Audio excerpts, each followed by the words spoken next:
नेताजी का चश्मा द्वारा स्वयं प्रकाश जी। हालदार साहब को हर 15वें दिन कंपनी के काम से एक छोटे कस्बे से गुजरना पड़ता था। उस कस्बे में एक लड़कों का स्कूल, एक लड़कियों का स्कूल, एक सीमेंट का कारखाना, 2 ओपन सिनेमा घर तथा एक नगर पालिका थी। नगर पालिका थी तो कुछ न कुछ काम भी करती रहती थी।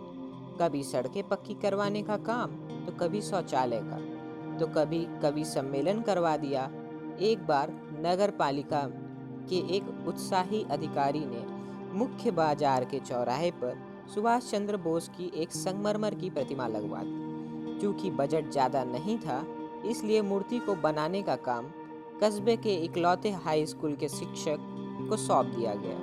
मूर्ति सुंदर बनी थी, बस एक चीज की कमी रह गई थी। नेताजी की आंख पर असली चश्मा नहीं था। एक सचमुच के चश्मे का चौड़ा काला फ्रेम मूर्ति को पहना दिया गया था।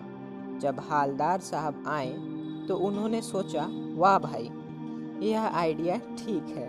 बोल देता हूँ, तुम मुझे खून दो, मैं तुम्हें आजादी दूंगा। जय हिंद। मूर्ति पत्थर की, पर चश्मा रियल। दूसरी बार जब हालदार साहब आए तो उन्होंने मूर्ति पर तार का फ्रेम वाले गोल चश्मे लगा देखा। तीसरी बार फिर उन्होंने नया चश्मा पाया। इस बार वे पान वाले से पूछ बैठे कि नेताजी का चश्मा हरदम बदल कैसे जाता है। पान वाले ने बताया कि यह काम कैप्टन चश्मे वाला करता है। हालदार साहब को समझते देर न लगी कि बिना चश्मे वाली मूर्ति कैप्टन को खराब लगती होगी, इसलिए अपने उपलब्ध फ्रेम में से एक को वह नेताजी के मूर्ति पर फिट कर देता है। जब कोई ग्राहक वैसे ही फ्रेम की मांग करता तो वह मूर्ति पर लगा चश्मा उसे उतार कर दे देता और मूर्ति पर दूसरा चश्मा लगा देता।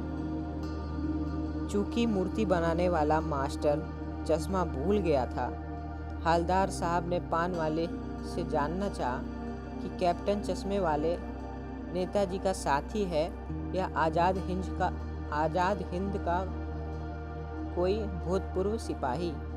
पान वाले ने बोला कि वह लंगड़ा क्या फौज में जाएगा, वह पागल है, इसलिए ऐसा करता है।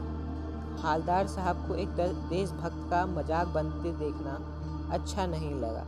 कैप्टन को देखकर उन्हें आश्चर्य हुआ, चूंकि वह एक बूढ़ा मरियल लंगड़ा सा आदमी था जिसके सिर पर गांधी टोपी तथा चश्मा था। उसके हाथ में एक छोटी सी संदूकची और दूसरे में एक बांस पर टंगी हुई ढेर सारे चश्मे। यह उसकी वास्तविक नाम जानना चाहते थे।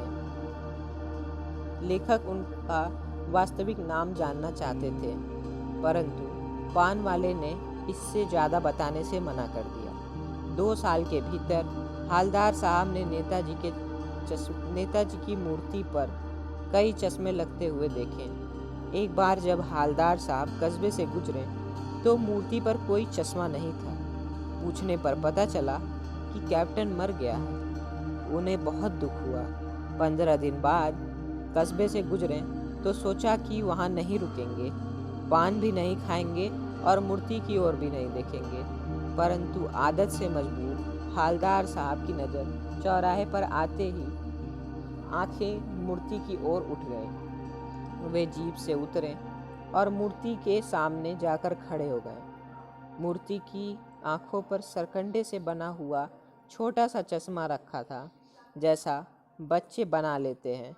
यह देखकर हालदार साहब की आंखें नम हो गई और उन्हें लगा कि आज की भावी पीढ़ी भी देशभक्ति और देश प्रेम से ओतप्रोत है।